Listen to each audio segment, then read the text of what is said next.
Vamos abrir a palavra de Deus em 1 Reis, capítulo 19. Vamos ler do versículo 1 ao versículo 18.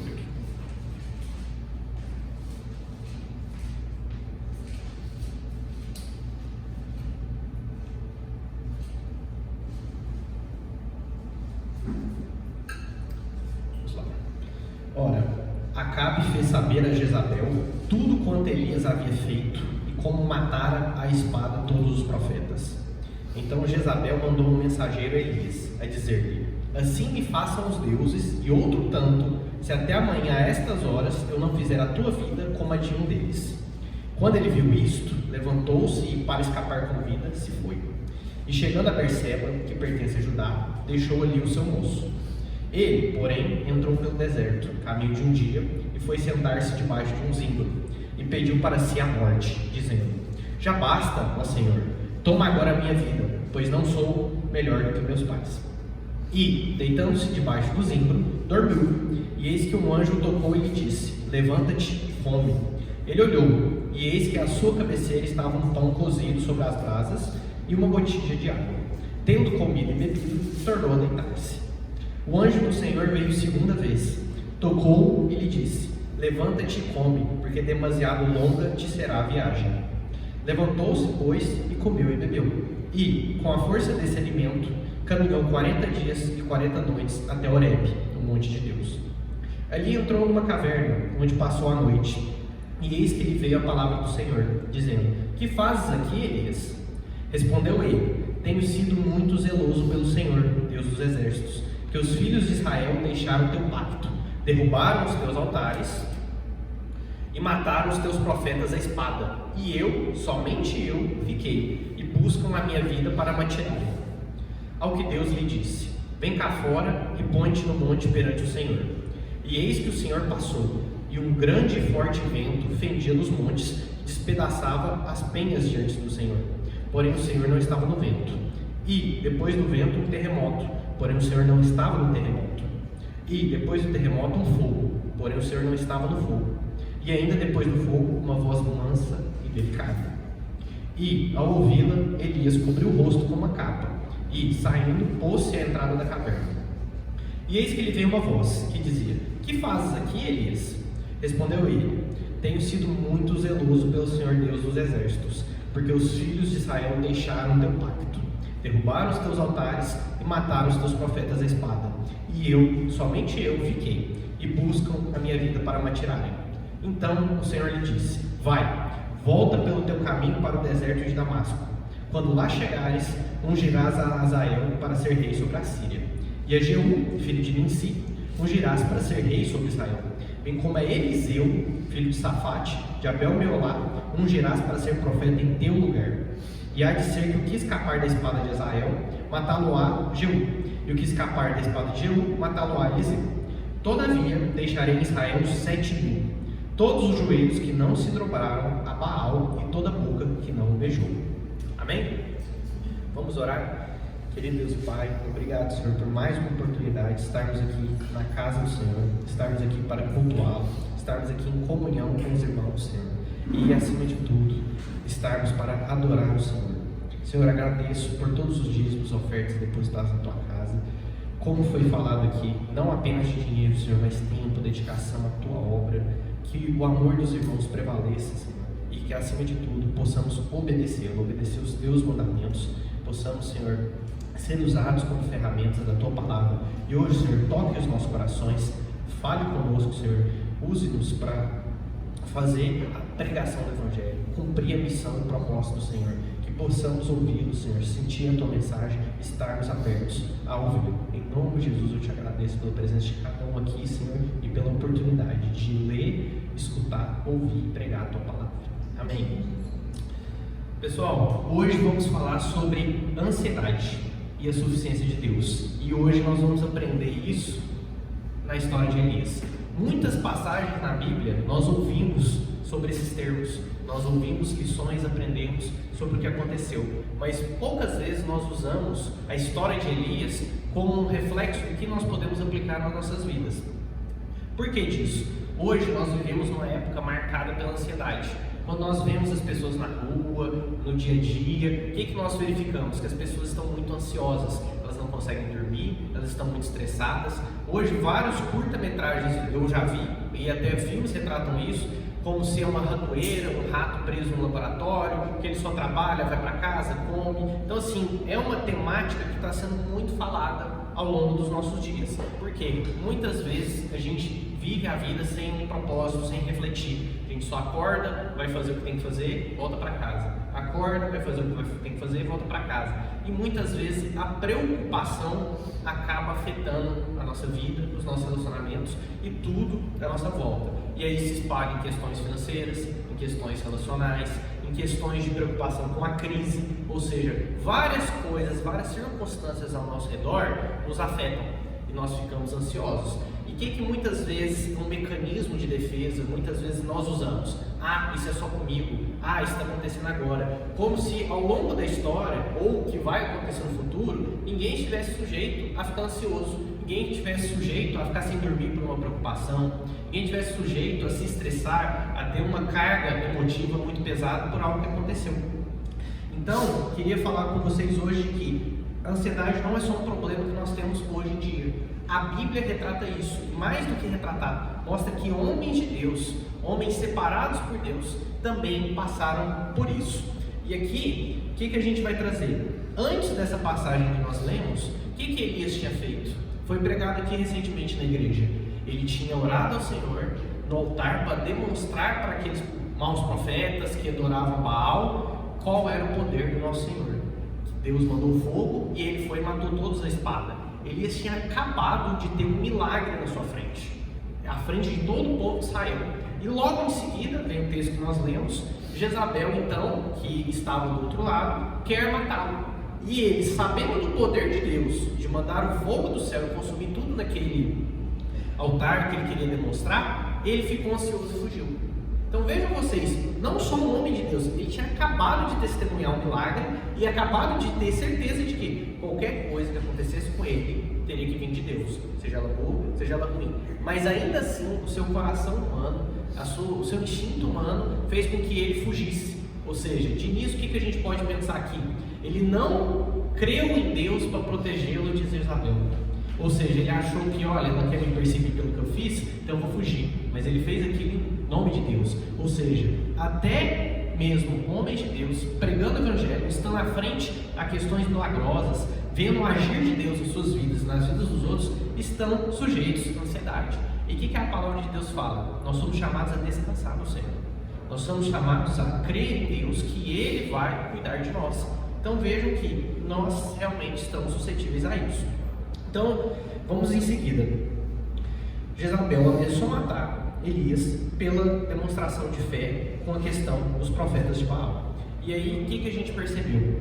Que no dia a dia de Elias, ele também tinha uma questão humana que também temos, que afeta o nosso dia a dia em relação à ansiedade, que é o quê? Arrogância, que é a ideia de suficiência. Eu não preciso de Deus, eu faço sozinho. Vejam vocês que em dois momentos dos versículos, ele disse o quê? Eu sou o único restante, somente eu, Senhor. Essa repetição não é à toa. Por que temos essa repetição aqui na Bíblia? Porque Elias cria com toda a sua convicção que só ele era um profeta de Deus, de verdade. E o que Deus estava mostrando para ele? Elias, quem não é você? O que você sabe? Vamos lembrar da lição que Deus deu a Jó. Por quê? Aqui Elias estava sendo autossuficiente, entendendo que, na sua perspectiva humana, de certa forma, ele teve alguma atuação no que aconteceu. Aquilo aconteceu por causa dele, e não, aquilo aconteceu por causa de Deus. Nós somos ferramentas. Por que a nossa oração é: Deus, que eu possa ser um instrumento do Senhor, que eu possa ser uma ferramenta do Senhor? Porque quem agiu nessa questão dos profetas de Baal, com fogo, foi Deus. Elias foi um instrumento, assim como poderia ser eu, poderia ser qualquer um de vocês. Mas na cabeça de Elias, ele estava entendendo que ele é um diferencial. E é a hora que Deus mostra isso para ele. Deus mostra para ele que vão ter outros 7.000. Ou seja, não é só você. Você também, inclusive, vejam, ele não ia só ungir os reis, ele ia ungir o próximo profeta. Ele ia ungir Eliseu e aí ir com o Senhor. Ou seja, Deus está mostrando para ele de que mesmo os fiéis, os homens separados, podem ser dominados pela ansiedade. Elias estava ansioso. Elias queria sair, fugir. Vejam vocês que no início dessa leitura a gente percebe que o anjo teve que acordá-lo para comer e beber e ele já voltou a se deitar. Por quê? Ele estava com muita preocupação, com medo, com ansiedade, com preocupação de Jezabel querendo matá-lo. Sendo que acabou de acontecer todo esse evento. Por quê? Porque ele não estava descansando no Senhor. Vejam que expressão poderosa. Descansar no Senhor. Qual que é o problema de quem não descansa no Senhor? É a pessoa que trabalha com ansiedade e torna uma depressão. Quantas pessoas a gente vê hoje em dia que estão tristes, isoladas, como eu comecei falando, que acham que apenas acordam, vivem seu dia, dormem, acordam, vivem seu dia, dormem. Essas pessoas ficam depressivas não apenas porque elas sentem que não têm um propósito, mas porque elas não descansam no Senhor. Elas não têm essa visão de que Deus está trazendo o melhor para mim. Deus está preparando o meu amanhã. Eu não preciso ficar ansioso com o que vai acontecer, porque Deus está preparando. E aqui a gente volta para a história de Elias. Quantos tempos ele ficou andando no deserto? Deus proveu comida e bebida para ele.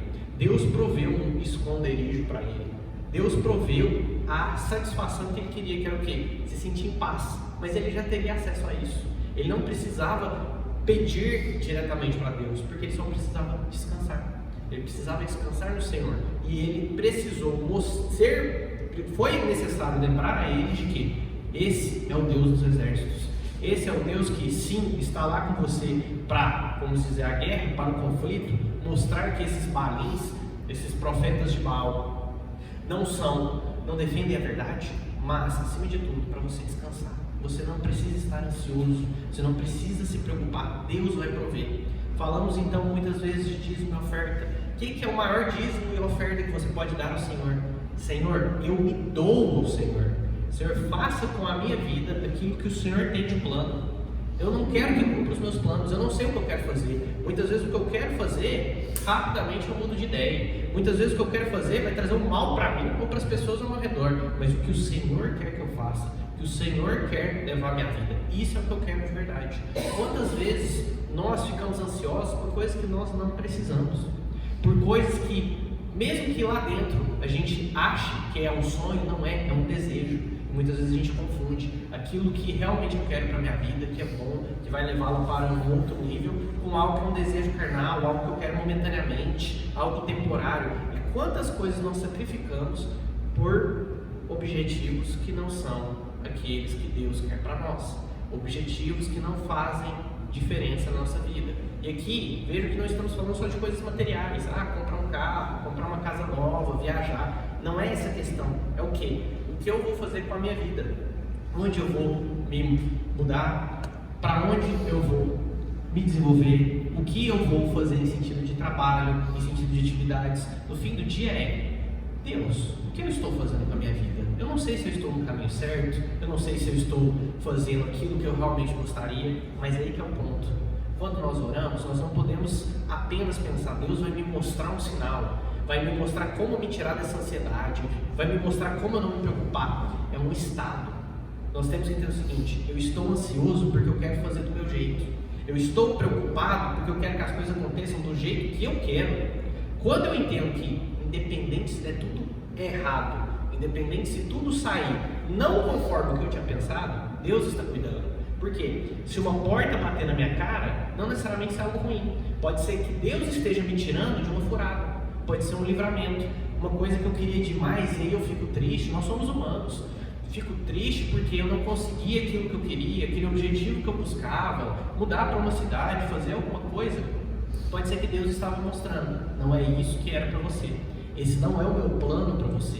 E a gente tem que saber o quê? Ficar triste, ficar ansioso, mas saber, ok, limite. Agora eu vou descansar no meu Deus, porque se isso aqui deu errado ou não deu certo da maneira que eu queria, é porque Deus tem outro propósito para mim, para minha vida. Deus quer outra coisa. E aí, o que eu quis trazer aqui para vocês? A ansiedade, ela é fruto da nossa limitação, porque nós não controlamos o futuro. Então, quando a gente quer resumir esse conceito, é no sentido de que eu quero ter o mínimo possível de sensação de controle, de que as coisas estão caminhando da forma que eu gostaria. E aí que é o problema. Porque se eu creio que Deus é o Senhor e que Ele controla tudo, se nenhum fio de cabelo da minha cabeça vai cair se Deus não mandar, como que eu quero controlar o que vai acontecer com a minha vida daqui a 10 segundos? Amanhã, semana que vem, ano que vem? Eu posso e devo fazer planos. Eu gostaria de fazer tal coisa, eu gostaria de estar assim, eu tenho tal objetivo. Mas e se Deus tiver outro plano para a sua vida? E se Deus quiser outra coisa? E se muitas vezes o seu objetivo, o seu planejamento te afastar de Deus?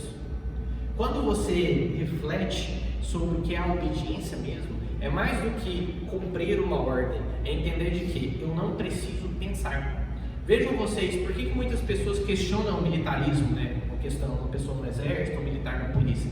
Porque quando ele cumpre ordens, ele não questiona o seu superior. Então o superior diz, olha, sua missão é fazer isso. Ele vai lá e faz. Ele não questiona. A ideia do militarismo é essa. Então a questão de obedecer é o quê? Se Deus me mandou fazer, eu não vou questionar. Eu posso não gostar, eu posso querer fazer outra coisa, eu posso tentar ser um Jonas, mas a gente já sabe o resultado disso. Não dá certo. Tudo que eu faço contrariamente ao que Deus está me orientando, vai com certeza dar errado. Mas se eu me abro a possibilidade de ouvir Deus falar, e Deus fala, a gente pode começar a prestar atenção nos pequenos detalhes. Toda vez que a gente quer fazer algo que nos afasta de Deus, ou é algo só para satisfazer materialmente um desejo do nosso coração, a gente começa a ver vários sinais, pequenas coisas dando errado, pessoas que nós amamos que começam a entrar em conflito conosco. Podemos ver no trabalho, no dia a dia, coisas que naturalmente dão certo, começam a dar errado, começam a sair dos trilhos, parece que a vida está se desorganizando. É Deus mostrando que você está no caminho errado. Você bifurcou o seu caminho, volte para o seu caminho. E naturalmente, quando nós voltamos para o nosso caminho, seguindo o que Deus quer de nós, as coisas começam a se acertar. Naturalmente, elas acontecem porque nós não controlamos o futuro. E nesse sentido, nós não devemos tentar controlar o futuro. Por que nós ficamos ansiosos? Porque eu quero que amanhã aconteça isso, eu quero que tal coisa aconteça de forma correta, eu queria isso se sucedesse de tal maneira. Descanse do Senhor. Fique em paz. Meu coração está muito contrito, não consigo. Ore, peça ao Senhor, Senhor, eu não quero que isso dê certo do meu jeito, eu só quero descansar. Eu não quero me preocupar, porque eu sei que se der certo é porque o Senhor quis, se der errado é porque o Senhor quis também. Então faça com a minha vida, com meus objetivos, aquilo que o Senhor quer. E aí nós temos a verdadeira paz. Por que é a verdadeira paz? Porque só nós, cristãos, filhos de Deus, que compreendemos isso, fomos salvos por Cristo, conseguimos ter a verdadeira paz, que é descansar no Senhor. O que nós vemos aí no mundo? Muitas pessoas depressivas, ansiosas, tomando remédios ansiolíticos, antidepressivos, procurando uma ajuda profissional, e quando nós vemos no fim do dia, elas estão tentando preencher isso dentro delas, que elas não conseguem. Por quê? Elas entram como se fosse uma bola de neve. É uma ansiedade para atingir um objetivo que não necessariamente elas querem, aí elas atingem esse objetivo e elas ficam depressivas. Por quê? Existe até uma frase famosa, não me recordo do autor, que a vida é a ânsia de possuir e o tédio de ter. Por quê? Eu quero, chego lá e agora eu estou entediado, porque aquilo era o meu objetivo. E agora eu vou fazer o quê?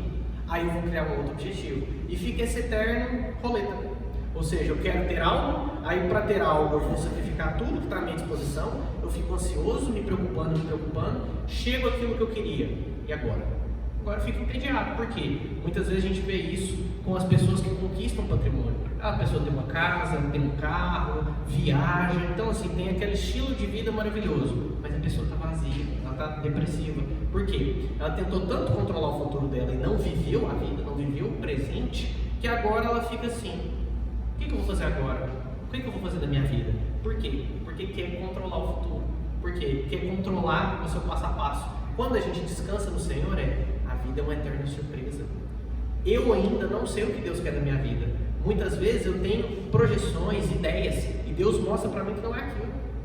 Você achava que era aquilo, mas Deus te mostra que é um outro caminho, Deus te mostra que é um outro objetivo. Então, a nossa paz vem desse cenário. Vamos parar de controlar o futuro. Vamos parar de nos preocupar com amanhã. Por quê? Porque Deus está cuidando disso para nós. Nós podemos descansar nele. E vejam vocês que, quando Elias fala no versículo 4,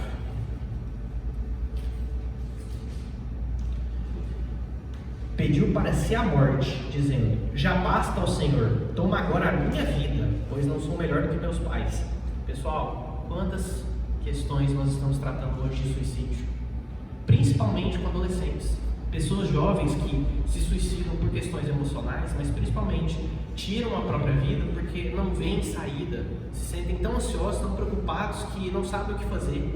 Elias chegou ao ponto de pedir que o Senhor tirasse a vida dele, ou seja, até o Elias, o fiel, foi tomado pela ansiedade no coração dele. E o que a gente pode fazer? Essas pessoas, tanto os adolescentes que eu mencionei, mas pessoas em geral que estão deprimidas, ansiosas, muitas vezes é porque elas não enxergam uma luz no fim do túnel. Essa pessoa, ela se sente dentro de um túnel escuro e ela está perdida. E ela muitas vezes se colocou lá. Qual é o nosso papel como cristãos? Pregar o Evangelho não é simplesmente chegar com uma Bíblia e ler um versículo para essa pessoa. É falar, você pode descansar, vou te ensinar a encontrar paz. Eu posso te mostrar um remédio muito melhor do que aquilo que você está tomando. E falar de Deus para ela, mostrar o que aconteceu na nossa vida. Quando nós temos exemplo, é muito mais fácil mostrar o Evangelho para as pessoas. Por quê? Mais do que falar assim, leia um versículo tal, vou bater na sua porta e vou ler um versículo para você. É falar, Deus fez isso na minha vida. Eu era ansioso, eu era estressado, eu me preocupava com tudo, eu não dormia, eu queria saber tudo o que acontece amanhã. Mas agora eu descanso no Senhor. Eu encontrei a paz, eu não tomo nada, eu não preciso de nada para isso. A minha pílula, o meu remédio é descansar no meu Deus. A pessoa vai se chocar. E aí, a partir disso, a gente consegue ganhar uma alma. A partir disso, a gente consegue ganhar uma vida. Então, quantas vezes nós queremos falar com pessoas que amamos, pessoas que convivemos, e não conseguimos ter uma abertura aos nossos olhos? A pessoa não me ouve, eu tento chamar para a igreja, ela não vem, eu tento falar de Deus, ela não dá disponibilidade. Muitas vezes é porque ela não vê isso em nossas vidas. Eu não quero ser igual ao fulano. É assim? Não é isso que eu penso. Mas quando a pessoa vê a transformação, nossa, olha o quanto essa pessoa mudou. Olha o jeito que essa pessoa vive. Eu quero ter essa vida. É o primeiro passo para nós trazermos ela para a nossa comunidade, para a nossa comunhão. Ok? E aí eu quero ler um versículo com vocês. Não precisam abrir. Mateus 6,25. O que Jesus diz? Por isso vos digo, não andeis ansiosos quanto à vossa vida, pelo que haveis de comer ou pelo que haveis de beber, nem quanto ao vosso corpo, pelo que haveis de vestir. Quando a gente falei agora que a ansiedade é um conceito de nossa limitação de querer controlar o futuro. Quando a gente olha na Bíblia, teologicamente é o quê? A ansiedade nasce quando a gente quer tomar o lugar de Deus. Ou seja, essa ânsia de controlar o futuro é que eu quero ter um poder como de Deus de controlar aquilo que acontece. E aí, o que eu queria trazer para vocês? Por que essa frase de Jesus é importante? Não só um descanso para a nossa alma, porque ele fala nessa passagem que se Deus cuida dos pássaros e veste os lírios do campo, por que ele não vai nos proteger? Então, o que é a nossa ansiedade no fim do dia? É onde a gente está depositando a confiança. A gente deposita mais a confiança na nossa capacidade, no que a gente consegue conquistar com a nossa força, com o nosso trabalho, do que em Deus prover para nós. E vejam como que isso reflete até na história de Elias. Percebam que muito provavelmente Elias lá no fundo, mesmo que não conscientemente, pensava que o que tinha acontecido com os profetas de Baal tinha a mão dele, tinha o dedo dele. Ou seja, com a capacidade dele, aquilo ocorreu. E a gente tira o poder de Deus. A gente tira de enxergar o que Deus está provendo, Deus está fazendo em minha vida e por meio da minha vida. Então, nós estamos depositando a nossa confiança, a nossa crença no Deus soberano ou na nossa capacidade. E aí, por isso, nós ficamos ansiosos. Porque nós lá dentro, no nosso subconsciente, sabemos que nós não temos capacidade de controlar o futuro. Por isso que nós ficamos ansiosos. Porque nós lá dentro sabemos, nossa, eu fiz o meu melhor, eu tentei, eu me esforcei, mas eu não sei se vai dar certo. Não sei se vai acontecer do jeito que eu espero que aconteça. Porque lá dentro a gente sabe, eu não controlo os efeitos, eu não controlo o futuro. E aí que é o problema dessa linha de pensamento. Por que eu não confio no meu Deus que é soberano? Por que eu não descanso nele de que, independente do que aconteça, é ele que quer, não é minha capacidade. Eu confio que ele vai prover. Se acontecer o que eu acho que é o que dá certo, bênção. Mas se também não acontecer, bênção também. Qual a mensagem de Deus para a minha vida? Porque isso não aconteceu do jeito que eu queria. Um trabalho que eu não consegui ter êxito, uma coisa que eu queria conquistar, um objetivo que eu queria alcançar que eu não consegui. Será que é porque Deus me tirou, porque Ele queria me mostrar alguma coisa, me levar para um caminho melhor? E nesse sentido, vou falar com vocês um outro ponto, que é o quê? Como Deus trata a nossa ansiedade, com base na história de Elias. Então, no primeiro momento, a gente já falou, Deus proveu um cuidado físico. Então, Elias dormiu, Deus proveu, por meio de um anjo, pão e água, ele é alimentado. Qual que é a lição que a gente tem aí? Deus, ele não está ignorando a nossa fragilidade, ele cuida das nossas necessidades materiais. Lemos agora o versículo, a fala de Jesus. Se nós temos necessidades materiais, Deus vai prover, vai acontecer. A gente não tem que ficar preocupado, porque o que Jesus está falando? Se Deus cuida no mínimo detalhe, quanto mais nas nossas vidas, quanto mais cuidar de seus filhos. Ou seja, Elias estava no deserto.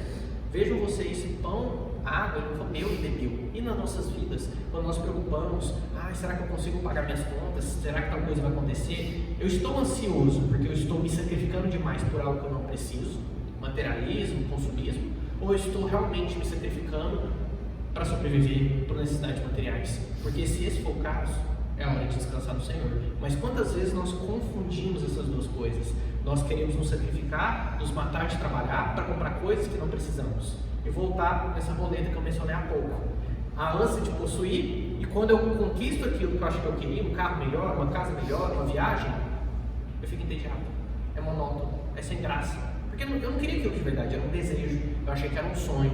E quando eu chego lá, mas é a minha necessidade material. Não é. É a nossa ansiedade, é a nossa necessidade de controle. No segundo ponto, mansidão. Elias queria manifestação grandiosa, porque Deus vai fazer acontecer na minha vida, eu vou andar, vai cair uma luz em cima de mim, o que eu quero vai acontecer. Várias vezes nessa passagem a gente viu vento, terremoto, fogo. Deus falou de forma suave. Deus falou de forma suave. Por quê? Qual que é a lição que a gente tem que trazer? Deus vai se comunicar no nosso coração de forma suave, silenciosa. Vai colocar uma pessoa num lugar que a gente não imaginava. Uma pessoa que a gente nem pensava, vai falar algo pra gente, vai despertar nossa atenção. Algo que sempre deu certo, vai dar errado. Algo que sempre estava alinhado, vai desalinhar. E aí é a hora que a gente vai perceber de verdade. Eu estou ouvindo o que Deus está falando para mim, ou eu estou vivendo do meu jeito a la Jonas? Percebam que Jonas teve todos os comandos e sinais e mesmo assim ele quis desobedecer. Quantas vezes nós não estamos desobedecendo e conscientemente não estamos percebendo? Porque Deus está dando todos os sinais para ele para um lado e nós estamos indo para o outro. Porque eu quero fazer desse jeito. E aí na hora que as coisas começam a se mostrar mais claras, a gente percebe, nossa, teve aquele sinal, antes tinha acontecido isso, antes tal pessoa tinha me falado aquilo, e as coisas começam a ficar mais claras. Então o que é a mansidão? Eu saber ouvir os sinais de Deus. Quantas vezes no nosso dia a dia, nós estamos, um dia normal, um dia de trabalho, e a gente começa a refletir, o que Deus está mostrando para mim? O que está acontecendo na minha vida hoje? O que eu estou fazendo agora e o que eu vou fazer depois? Começar a reparar as coisas acontecendo. Nós vamos nos surpreender com a quantidade de sinais que Deus nos manda todos os dias. Se algo está certo ou se algo está errado. Deus manda sinais para ambos os lados. E muitas vezes o problema é que nós não prestamos atenção. Porque nós queremos a manifestação grandiosa igual a Elias. Nós queremos que Deus faça acontecer, tal coisa aconteça e vai chamar a atenção. Mas muitas vezes Deus está falando de forma suave. Deus está falando no nosso coração e mostrando aquilo que Ele quer de nós. E, por fim, nesse ponto, Deus reafirmou o seu propósito. No final, Ele mostra para Elias que tinha 7.000 fiéis em Israel. Ou seja, Elias, 2 vezes na passagem, ele bate nessa tecla de que porque somente eu, Senhor, somente eu sobrei. E o que muitas vezes a gente faz quando estamos ansiosos? O que a ansiedade faz? A gente fecha a visão. A gente não consegue enxergar. Lembram da analogia que eu fiz da pessoa com suicídio, que ela está num túnel escuro e não consegue ver a luz no fim do túnel? A ansiedade é a mesma coisa. A gente perde perspectiva. Então a gente quer tanto controlar as coisas, tanto controlar o futuro, que eu perco completamente a minha capacidade de pensar outra possibilidade, de ouvir uma pequena mensagem de Deus. Era o que aconteceu com Elias. Elias foi repetitivo porque ele tinha perdido tanta perspectiva dele de que ele ia ser morto, que a vida dele ia acabar, que ele não conseguiu enxergar que existiam outros fiéis em Israel e que Israel era não só possível, valia a pena salvar Israel. E vejam por que se comunica com Jonas. Jonas não teve a mesma dificuldade em Nínive. Porque vejam vocês, na visão de Elias totalmente deturpada, Israel não valeria a pena salvar. E o que Deus manda Elias fazer no final da passagem? Ungir o próximo rei de Israel. Ungir o próximo profeta. Ou seja, Deus está mostrando para Elias: meu propósito é meu, não é o que você pensa. Então, vamos trazer isso para nossas vidas. Quantas vezes nós não fazemos igual a Elias? Desse jeito não funciona. Eu quero fazer desse jeito. Não tem fiel, vamos acabar com Israel. E Deus está mostrando algo diferente para nós. Tem fiéis sim, e você vai ungir o próximo rei, nós vamos salvar essa nação. Quantas vezes é uma pessoa, ou é algo, um objetivo que nós não queremos salvar? Vamos usar essa analogia. Nós não queremos trabalhar nisso porque vai ser difícil, Senhor. Eu não tenho um relacionamento bom com essa pessoa, ou eu não gosto de fazer tal coisa, ou eu me sinto mal, ou eu tenho que me sacrificar em tempo, em esforço, em dinheiro. Muitas vezes Deus fala, é isso que eu quero, o propósito de Deus é esse. E muitas vezes nós deixamos de lado. É isso que nós temos que tirar de lição da palavra.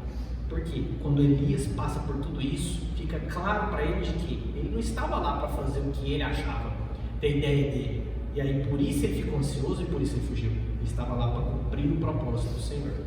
Então, cumprindo o propósito do Senhor, ele não precisava de ansiedade. Deus ia prover o futuro. Tanto é que nós sabemos o fim da história. Elias não é morto, muito pelo contrário. Ou seja, quando ele descansa no Senhor e permite Deus agir, vê o que está acontecendo na vida dele, tudo fica mais tranquilo. E aí, pessoal, para trazer também uma questão de mensagem, não poderia dizer subliminar, mas uma mensagem que também temos que enxergar de forma mais profunda, teologicamente, na palavra. Elias estava, de certa forma, apontando para o verdadeiro profeta, que é Cristo. Porque Cristo também enfrentou uma angústia, uma ansiedade quando ele estava lá no Getsemane. Quando a gente vai ler em Filipenses 4:6, o que é dito? Não andem ansiosos por coisa alguma, mas em tudo, pela oração e súplicas e com ação de graças, apresentem seus pedidos a Deus. E a paz de Deus, que excede todo o entendimento, guardará os seus corações e as suas mentes em Cristo Jesus. Porque em Cristo Jesus, Cristo é a nossa ansiedade. Nós não precisamos controlar o futuro porque Ele já fez. Nós não precisamos nos preocupar porque Deus vai prover. Então nós devemos confiar na soberania de Deus. E então, o que é a lição que nós tiramos aqui? Não é a nossa força de vontade, não é o nosso trabalho, não é a nossa conduta, não é a nossa capacidade. É a confiança na soberania de Deus e na suficiência de Cristo. Cristo é suficiente, nós não precisamos de mais nada. E minha preocupação no futuro, onde eu vou morar, o que eu vou vestir, o que eu vou comer, eu tenho que confiar na soberania de Deus. Foi a passagem que nós lemos. Deus é soberano, Deus vai prover, Deus vai fazer da forma que é o propósito dele. Nosso papel é o quê? Confiar, descansar e obedecer. Quando a gente lê em 1 Pedro 5:7, lançando sobre ele toda a vossa ansiedade, porque ele tem cuidado de vós, ele que cuida de nós. Então vamos lançar nele a nossa ansiedade. Ore e diga: Pai, eu estou ansioso por X, por Y, por uma melhora no meu trabalho, por algo que vai acontecer, por um relacionamento que eu perdi, eu estou resgatando. Lance sobre Cristo. Descanse em Deus. Descanse, não deixe a ansiedade tomar conta do seu coração. Entenda de verdade, a ansiedade é a minha ideia, minha tentativa de controlar o futuro, de achar que eu sou soberano, que eu tenho poder para controlar como as coisas vão acontecer. E quando eu sou um cristão de verdade, um cristão genuíno, eu entendo a soberania de Deus, não é minha. Deus controla o futuro. As coisas vão acontecer se Deus quiser, no tempo dele e se é o propósito dele. E é por isso que eu preciso descansar. Eu entrego isso para Cristo e entendo que Cristo fez aquilo por mim. Cristo se sacrificou e me salvou. Eu não preciso de mais nada. Eu posso descansar. Porque tudo que vai se suceder na minha vida está dentro da soberania de Deus. Amém? Então, quando a ansiedade vier, o que nós temos que fazer? Primeiro ponto, falei agora, orar e lançar os fardos no Senhor. Comunique-se, diga: Deus, isso aconteceu, eu não estou conseguindo controlar minha ansiedade, isso está me afetando, eu estou ficando ansioso, exausto, cansado emocionalmente, depressivo, então isso está me afetando. Senhor, limpa meu coração, Senhor, me permita descansar. Isso é o que nós temos que fazer. Por quê? Porque aí sim nós vamos sentir no nosso coração a paz que excede todo entendimento. Segundo ponto, fizemos esse primeiro passo, vamos para o segundo: confiar na providência de Deus. Ou seja, mesmo quando eu não estou sentindo, eu não vejo uma saída, o túnel não tem uma luz, eu não sei o que vai acontecer, o Senhor vai me mostrar. Eu ainda não estou enxergando, o Senhor vai fazer acontecer, independentemente do tempo que demore. Quantas vezes a gente tem filmes, séries, histórias biográficas de pessoas que esperaram anos por uma resposta, por uma solução de um problema, de um relacionamento. Então, esperemos. A gente tem a história na própria Bíblia. Olha o que aconteceu com Abraão e Sara e o que veio a partir da dificuldade de Sara de ter paciência e esperar no Senhor. Então, esperemos o Senhor, independente do tempo que demora, independente se eu quero muito aquela coisa ou quero muito que não aconteça. Vamos esperar no Senhor, porque Deus vai ter a resposta, porque a soberania é dele. Terceiro ponto, precisamos cuidar do nosso corpo.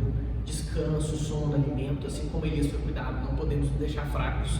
Uma coisa que acontece muito, que incentiva o suicídio, as pessoas vão perdendo o seu autocuidado. Então a pessoa para de, por exemplo, cortar o cabelo, se higienizar, para de comer, para de fazer atividade física. Isso é muito importante, porque para vermos que a vida é muito mais do que ficar no nosso quarto, chorosos, ansiosos, cansados e achando que nada vai acontecer. Deus cuidou do corpo de Elias, porque a passagem até fala, se nós formos aqui, ó, no versículo 7, o que diz? O anjo do Senhor veio segunda vez, tocou e lhe disse: levanta-te e come, porque demasiado longa te será a viagem. Levantou-se, pois, e comeu e bebeu. E com a força desse alimento, caminhou 40 dias e 40 noites até Horebe, o monte de Deus. Ou seja, nosso corpo é um templo do Espírito Santo, nós precisamos cuidar. Então, da mesma forma que no dia a dia nós queremos o cuidado de Deus, que Deus provenha para nós, Deus mostre para nós aquilo que nós queremos, que nós buscamos, o caminho que queremos seguir, nós temos que cuidar do nosso corpo, ou seja, dormir, se alimentar, descansar, porque os outros passos nós já passamos, ou seja, nós já deixamos com o Senhor. E por fim, buscar a comunhão na igreja. Tem uma frase muito importante, que para mim é o que muitas vezes a pessoa ansiosa, ela não consegue enxergar e acaba multiplicando esse resultado ruim que a gente falou tantas vezes. A ansiedade, ela cresce do isolamento. Por que Deus também lembrou Elias que ele não estava sozinho, que tinha 7.000 fiéis? Para ele não sentir que a vida dele não tinha valor. Vejam que Elias pediu a Deus a vida dele. Por que isso muitas vezes acontece? A pessoa ansiosa, que se torna depressiva e muitas vezes se torna suicida, ela está isolada, ela sente que ela não pertence à sociedade, que ela não pertence a um grupo, que ninguém simpatiza com ela, gosta dela de verdade. E para os nossos corações, nós somos seres relacionais. Nós humanos, nós vivemos de relacionamento. Podem perceber que em todas as histórias de um náufrago que fica numa ilha, por que ele sempre fica doido no final da história? Porque nós não conseguimos lidar com a situação de não termos outra pessoa para nos relacionarmos. Então, de forma contrária, a ansiedade, ela cresce no isolamento. Quanto mais eu me isolo, mais eu fico sozinho, menos eu converso, menos eu me relaciono, mais eu fico ansioso. Mais eu entendo que só eu consigo, eu preciso controlar as coisas, eu tenho tempo, eu tenho esforço para fazer as coisas acontecerem diferente, mas quando eu me relaciono, e por isso a comunhão na igreja é tão importante, eu vejo as outras pessoas, eu converso de Deus, eu entendo que meu problema não é o maior do mundo, meu Deus é maior que o meu problema, e assim eu posso conversar, me relacionar e me descansar, me sentir em paz, porque todo mundo tem problemas também. Tem a proporção do problema na vida daquela pessoa, tem aquela famosa frase, você acha que seu problema é grande até achar alguém com um problema maior, mas não é a questão do tamanho do seu problema, é aquilo ter um impacto para você. Por quê? Muitas vezes tem um impacto muito maior para a pessoa ansiosa, porque para ela o mundo dela é aquele problema dela. Quando ela ora e descansa no Senhor, quando ela confia na soberania e na providência de Deus, quando ela cuida de si mesma, e aí agora ela está em comunhão, ela verifica que não é que o problema do outro é maior que o meu, mas aquele problema não me aflige mais. Meu Senhor está cuidando daquele problema. Então eu começo a enxergar o problema do outro maior, porque da mesma forma que Deus está cuidando do meu problema, eu quero mostrar para outra pessoa que Deus vai cuidar do problema dela também. Que Deus está aqui para mim e para essa pessoa também. E aí é assim que a gente consegue controlar a nossa sociedade e também ajudar o próximo, ajudar o irmão, mostrar para ele que Deus está para ele também, para controlar a ansiedade dele e mostrar que ele é soberano. Então, para concluirmos, Elias mostra que até os maiores servos de Deus, os homens mais fiéis, os homens santos separados, passam por crise. Tem crise de ansiedade, são exaustos, deprimidos, estão sujeitos às paixões humanas. Só que Deus não nos abandona. Ele cuida, fala, restaura e mantém o seu propósito. Independentemente de qual situação nós estivermos, Deus é maior que ela, Deus é maior que a situação, Deus é maior que o problema. Elias achou que não tinha como salvá-lo. A rainha ia persegui-lo, ele ia ser morto, e Deus proveu. Deus mostrou para ele: descanse, descanse que eu sou soberano. Qual que é a lição? A ansiedade não é maior que a soberania de Deus. Descansar em Cristo é a resposta única e verdadeira para o coração ansioso. Amém? Vamos ficar de pé, vamos orar.